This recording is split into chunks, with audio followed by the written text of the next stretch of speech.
దేవుని మహాకృప వల్ల ఆయా సమయాలలో విదేశంలో సేవ చేసే భాగ్యం ప్రభు ప్రసాదించాడు. అమెరికా దేశంలో సేవ నిమిత్తమై వెళ్ళినప్పుడు దేవుని నమ్మినటువంటి మనవారు బహుగా దీవించబడ్డం చూశారు. చాలా పెద్ద పెద్ద గృహాలు, అనేక సౌకర్యాలు. వారిని ఒక ప్రశ్న అడిగాను, మీ తల్లిదండ్రులు ఏం చేస్తారు అని అడిగాను. ఇండియాలో మా తల్లిదండ్రులు టీచర్స్, చిన్న ఉద్యోగాలు కలిగిన వారు. ఇలా ఏ విధంగా దీవించబడ్డారు?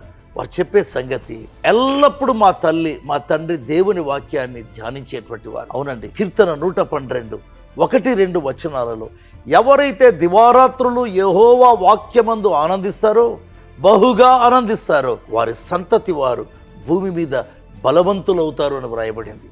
అవునండి, నూతన సంవత్సరంలో తీర్మానం చేసుకుందామా?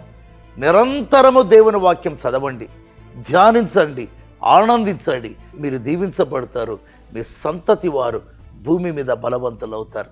ప్రభు తన కృపనిచ్చునుగాక. ఆమేన్.